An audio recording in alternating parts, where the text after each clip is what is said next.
This and every Wednesday, Tobago Talks. That's a segment I always look forward to on a Wednesday. And when Tobago Talk, we listen. We welcome this morning no stranger to the morning brewer, man that we always would lean towards his perspective, his insight. We welcome Martin George, chairman of the Tobago Business Chamber. Good morning, Mr. George. Great to have you with us again.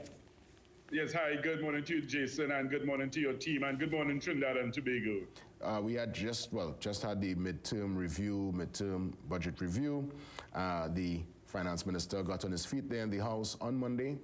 We saw the numbers, we saw the shifting of some numbers, trying to do their adjustments and put things in a gear. And Tobago would have received their supplemental allocation. What say you regarding the figures? How are things from the business sector and from everyone else in Tobago? What's the feedback based on the finance minister's adjustments on Monday? Well, from what I understand, the request that had been made from the THA was for 225 million. I see the allocation has been basically around 60 million. But Jason, beyond that and beyond the adequacy or inadequacy of 60 million as compared to the request of 225 million, the bigger picture issues, and I always like to focus on the bigger picture, because the point is we could get lost in the microcosm and lose sight of the macrocosm. So the bigger picture, I would think, is that we need to hear from this THA administration what are the plans to be able to wean Tobago off this economic life support from Port of Spain, which they have to always depend upon, because you can't be talking things about you want autonomy, you want independence, you want all these things, and yet still you always have to come to Port of Spain basically with a begging bowl each time to say, well, look, sir, can I have more please, just like Oliver Twist, if you recall. So, you know, I want to also see, okay, yes, we know that we have to take baby steps, we have to work our way towards it, but I want to see this as a definite goal, and I want to see the plans being laid out as to how we are going to achieve this level of economic self-sufficiency and sustainability. Yeah, that's what I would want to see. Yeah, because obviously coming with cap in hand every time around, and at this, in the same breath, you're hearing talk of autonomy. Yes, it's almost like, you know, it's oil and water. It's oxymoronic, yeah, if you understand me, because you can't claim to want to be independent if you're not financially independent. And, you know, I mean, I always like to look at the law, Jason. And if you recall, some years ago, there was a massive legal matter where you had the Attorney General against the Chief Justice. The Attorney General at that time was Ramesh Lawrence Murad. The Chief Justice at that time was Michael de la Bastide. And they had a major clash because Mr. de la Bastide, as head of the judiciary, he was saying, listen, I cannot have independence. The judiciary cannot be independent if you, as Attorney General, keep controlling my financial purse strings, basically to the point of telling me where I could spend or where I can't spend. That's not independence. And that matter was litigated vigorously in the courts. And it's the same thing. So therefore, if Tobago really is serious about trying to achieve that level of economic independence, then that's what they need to focus on, along with the talk of trying to get their autonomy, because you can't have autonomy if it is that you still have that navel string tied to the coffers in Port of Spain. Well, let me ask you, because you sit and you wear a cap there being the chairman of the Tobago Business Chamber, and you would have, I would imagine, a deeper insight, intimate discussions with business heads there in Tobago. Would Tobago's move towards financial, you know, stability, being able to be sufficient, handling their own stories, would that also involve a culture shift? Because I would have heard of a work ethic issue. Again, I'm not there on the ground. I talk to friends. I have family who live in Tobago, and they make mention that the work culture, the movement when it comes to work and that particular drive, it might not be less than complimentary. Now again, that's the claim. What's your experience, what you're hearing from business interests concerning the work culture and the work ethic of the average brother and sister in Tobago? Well, the thing is, there's a lot of work that needs to be done in terms of changing the mindsets and attitudes. But Jason, I'm always a firm believer in the fact that people can change their attitudes, they can change their points of view, they can change their mindsets. That's what separates us from the lower animals, the ability to, have cognitive, thought, reasoning, rational thinking, and to be able to understand that, look, hey, there is the need for this paradigm shift. So yes, there is an issue. I will not deny there is an issue.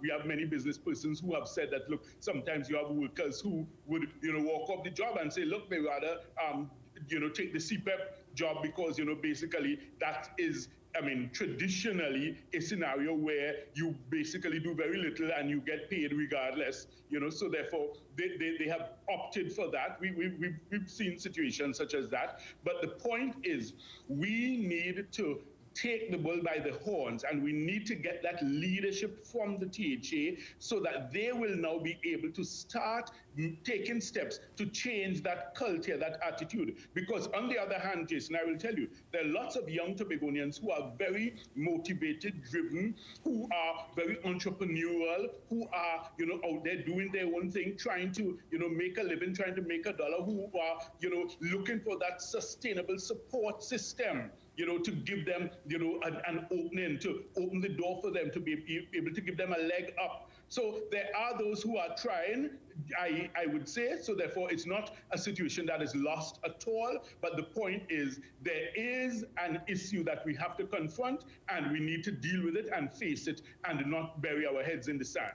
Thanks for the perspective. You mentioned CPAP, and I know I was watching via the news cycle some issues coming out of the CPAP program there in Tobago with some dismissals, claims of victimization, obviously issues regarding payments also, and who is responsible for said payments. What's the latest on the ground? What you're hearing concerning these developments? Well, this appears to be a repeat of a familiar cycle. When a new administration comes in, there is some level of house cleaning that appears to take place. And it's always, under the heading of restructuring.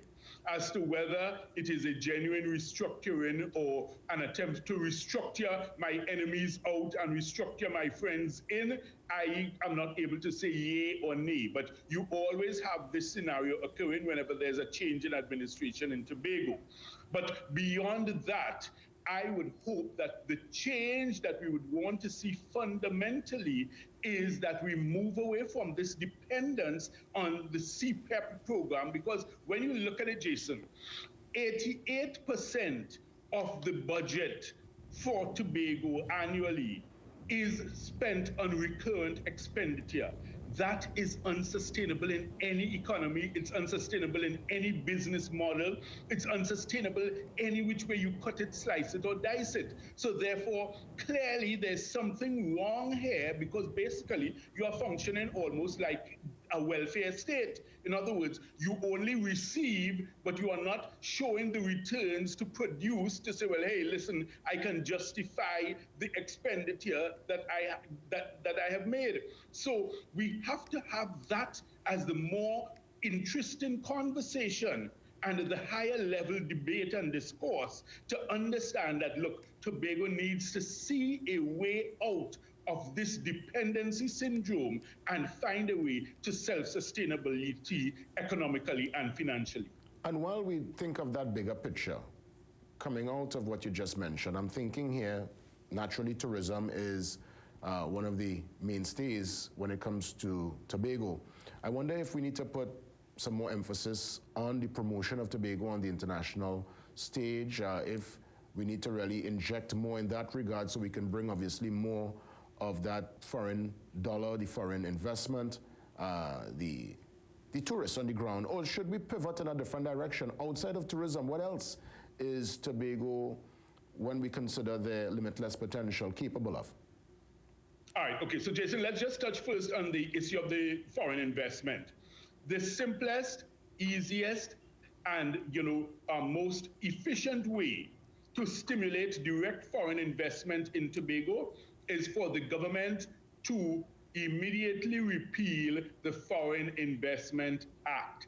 That legislation has crippled, since 2008, it has crippled and stifled all direct foreign investment in Tobago, because you have so many hurdles, so much red tape, so much, hoops to jump through, that nobody is really bothering to even consider investment in Tobago because of that damning piece of legislation. So that's the simplest solution there. And, it's amazing, Jason. In Trinidad and Tobago, we are crying out for a shortage of Forex. Right? Everybody's crying out for the shortage of foreign exchange. But yet still, you have a simple way of removing an obstacle and hurdle to direct foreign investment in Tobago, and the government refuses to even consider repealing that legislation. We have had many clients from the UK, from Italy, from Germany, who want to do investments in Tobago. And once they realize that that legislative regime is blocked,